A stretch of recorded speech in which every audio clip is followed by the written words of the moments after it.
Good morning. Well, it seems that Alaba and Lucas Vazquez were the fullbacks tonight. We're going to war with them, and of course, whatever God wants. Of course. Welcome, Madrid fans. How are you? It really seems like it, and I'll explain why right away. Because besides, I think it all fits. We don't want it, but it's what we're going to face tonight at the Emirates. So, well, let's pray for what we know. Hey, maybe a great night for Madrid will happen, which is what we all hope for. But of course, from midfield upwards, the defense, well, that's complicated. We trust our center backs, but the full backs, if it's them, what can I say? For reasons we all know, well, it's hard to trust. Yeah, it's hard to trust. But Madrid in Europe is something else, and we've seen them win battles even tougher than this one. May we have them tonight, as Arsenal also has absences. By the way, Arteta was very respectful and did well in the press conference yesterday. Speaking of press conferences, I will soon address Barça, the CSD, and the league, because last night I was a bit reluctant to get into that mess since they started with the crossfire, and I thought, well, I'll tell it tomorrow. Because there's a whiff of theatrics there,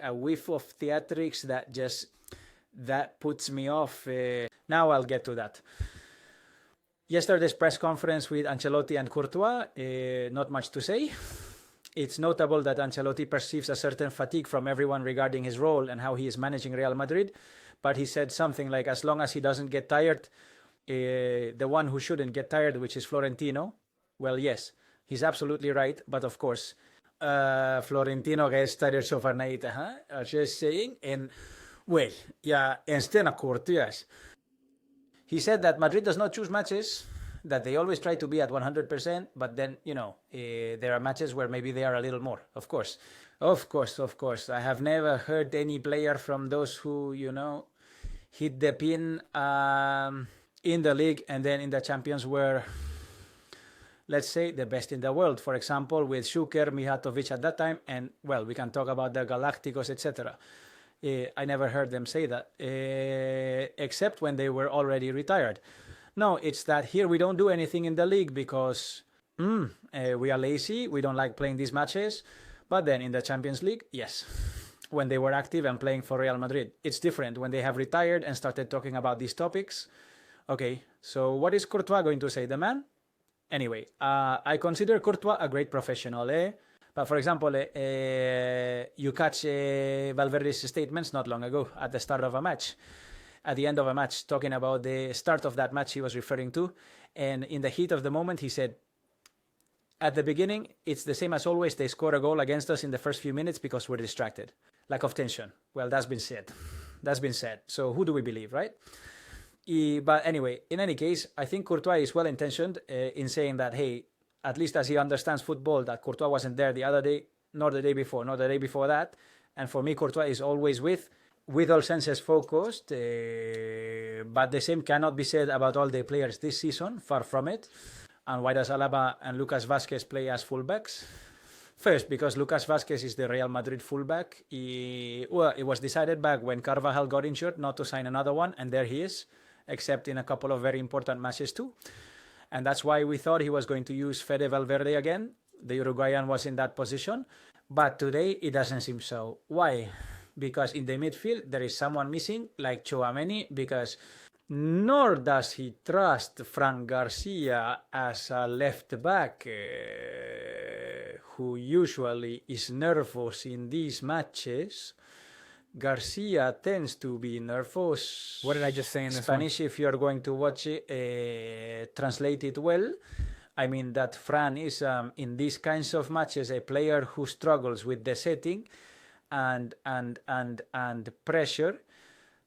For now, and even though I think he's a good player, and you understand me, and I'm sure many of you think like I do, Fran is not one of the most reliable. And of course, you say he's going to face Bukayo Saka, so a faster guy would be better, right? And Fran could be, but for some reason he is trusting more. And even though he hasn't played much of this season, Alaba, the Austrian, and even less as a left back, it seems like he would trust the good David Moore. Well, nothing. Inca, these are about two crosses, and let's see what happens. Yeah, therefore, everything looks like, as Miguelito from the COP network was saying, and in this, and in the Mevaso, because he tends to have very good information and usually gets most of the lineups he predicts the day before, right? Valverde, Camavinga, midfield with Bellingham, the three up front, Rodrigo, Vinicius, Mbappe, and then down below, Alaba on the left back, Lucas Vazquez on the right back, Rudiger Asensio as the centre-back pair. Courtois returns. Lunin hasn't travelled, but as the Belgian was going to be healthy, he will be there, who hasn't played for a while, by the way, but well, we trust in Courtois, and a lot. And that seems, it seems like what we are going to encounter at the Emirates. And in Little Spain, what? Before seeing the crossfire thing, this CSD League Barcelona, which is very entertaining, a bit tedious, but well, it has its fun side, especially because of this reflection that I am going to make. Take note of this in these two publications of the Partidazo of Cope, the insult and the argument. When Bellingham, he said things because he says them, the truth is he says them on the fields. They said it was Bellingham's insult to Linear that has made social networks explode, right? And it's the word that starts with F followed by U, man? And besides, with all the details, huh? Well, here, however, he also adds all the details because it was what he said. What do you think you're doing, you mother... From Rafinha to the linesman, the images came out where the linesman indeed says, shut up and play, shut up and play. Well, he can say it as an authority, but the other one, don't tell me to shut up and so on, that you're rude. He said in the end, but here he said this. Well, then understand Cope's match, which are not insults anymore, and that it is an argument. It's an argument with the linesman, right? There were even some Barcelona fans who tweeted here, responded and said, no, of course, it's an argument. There's a difference with Bellingham's situation. Are you going to tell me what it is? When he calls his mother P ellipsis and then he talks about her concha, which in Argentina and much of Latin America, well, it sounds like something that to us in Spain doesn't seem so serious, but we already know what it means, right? So, well, that's the little Spain we have.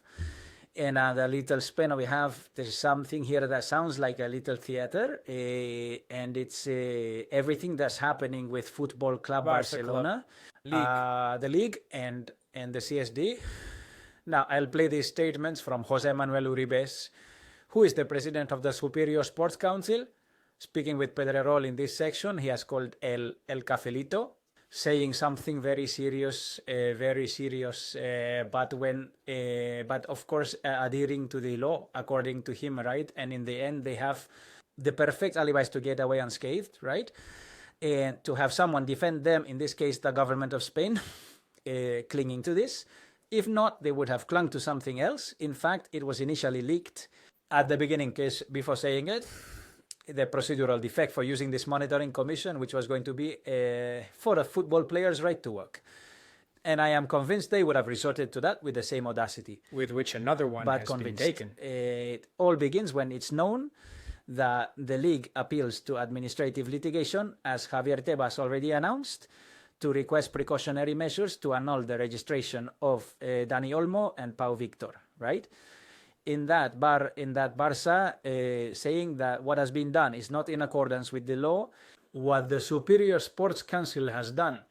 In that, Barça responds to the league and tells them that it should be the last time and that it's really bad to reveal the club's financial data.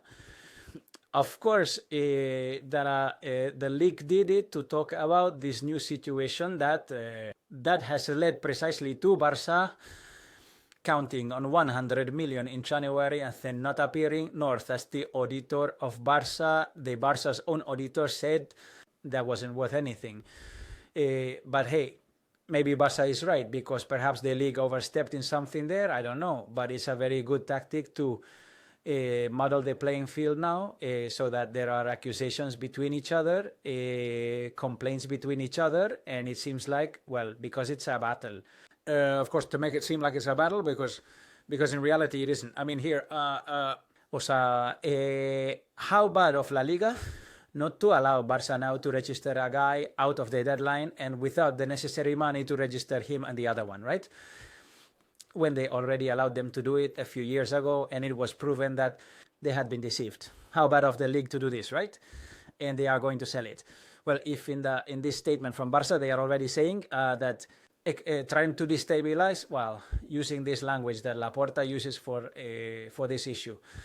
And this is muddying the field so that everything seems the same, so that everything seems like a war. Like, look, the league against Barca, Barca against the league CSD against the league against the CSD.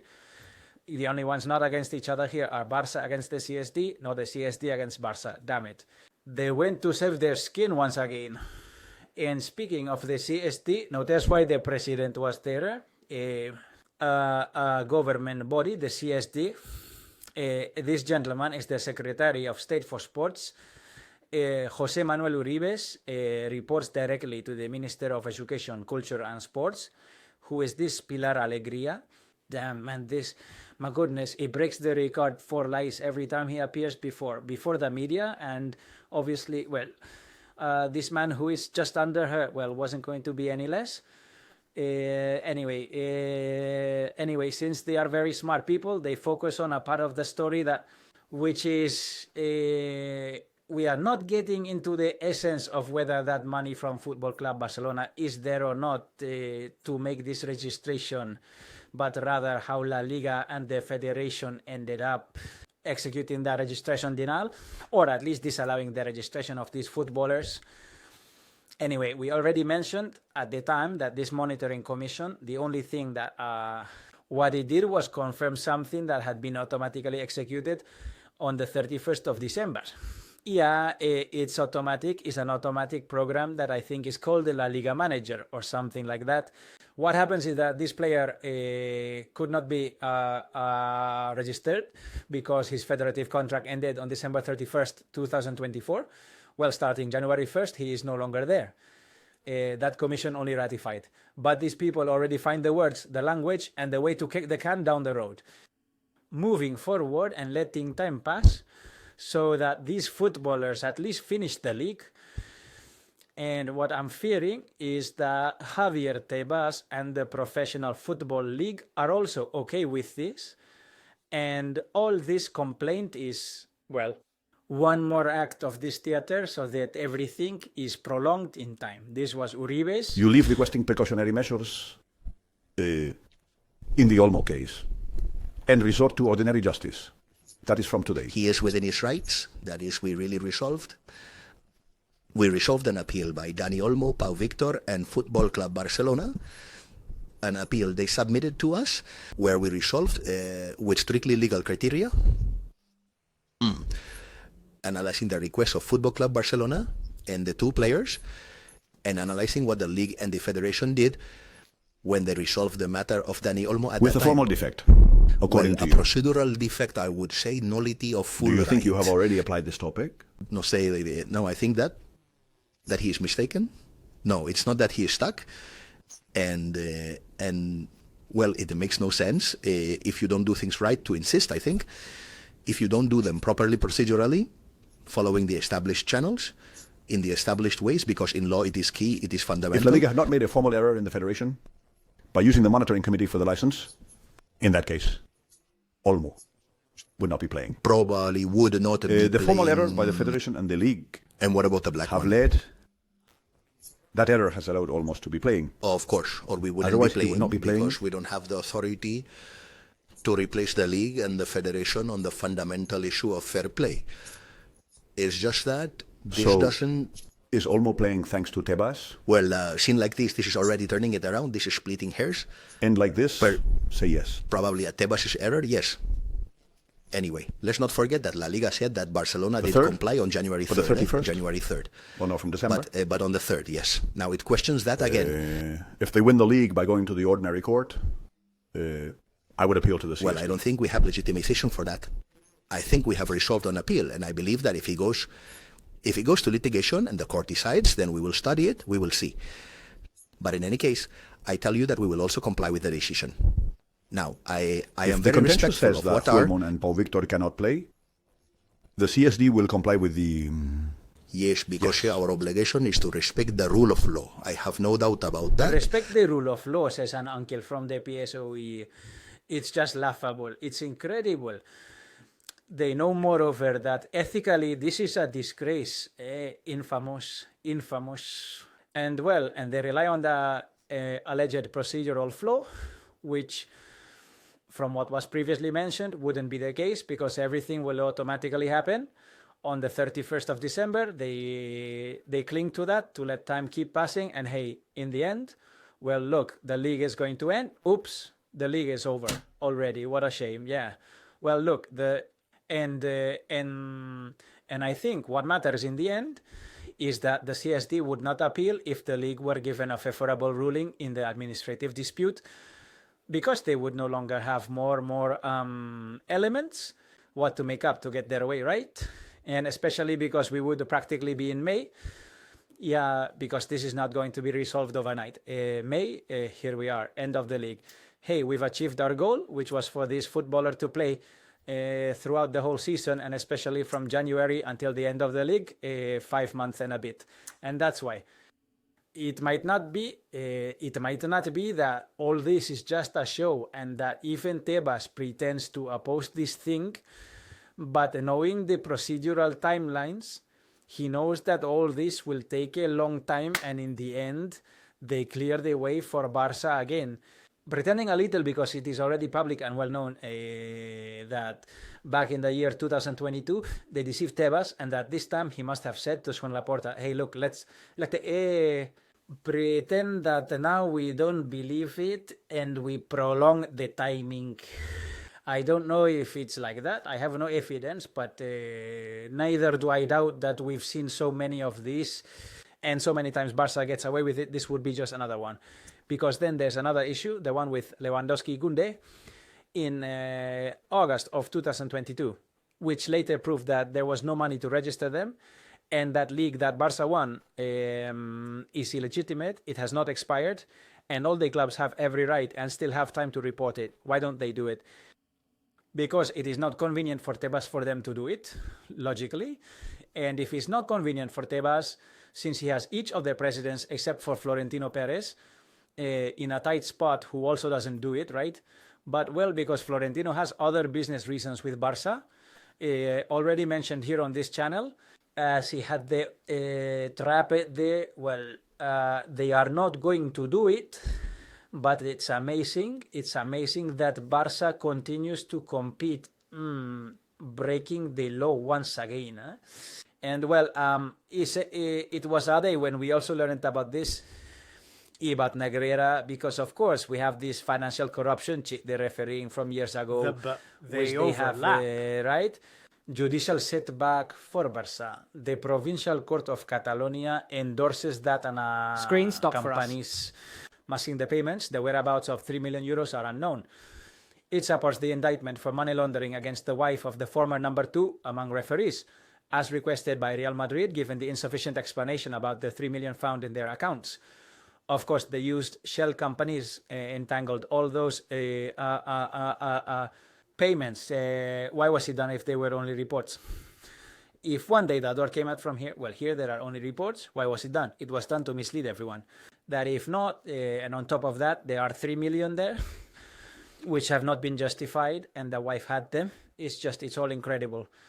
But, well, look, fortunately, this is a judicial setback for Barca. They said they were winning everything in this case, which was a lie. One thing was bye-bye. Because it had expired in Laporta's case, because Negreira was not considered an official, and the other was because there hadn't been money laundering, right?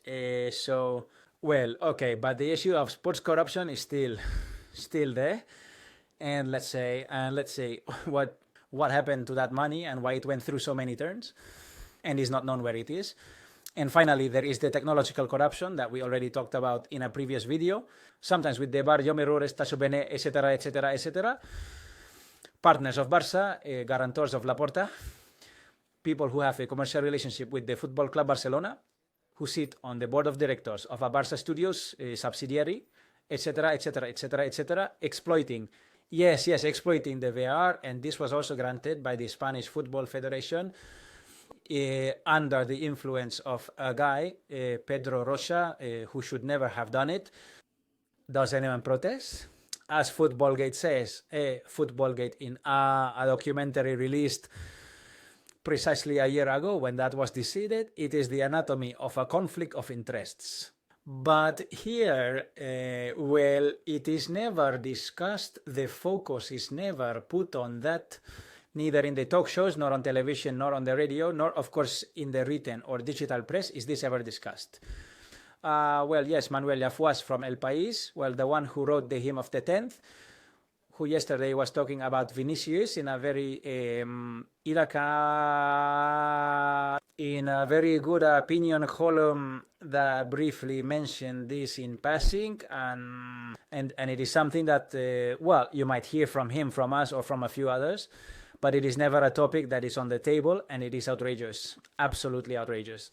Well, all the best to you. Like the video if you enjoyed it. Please subscribe to the channel. Comment, share, and that's all. I don't know if there will be videos before the match. If things happen, we will be here. And if not, directly after the match. Good luck. Bye.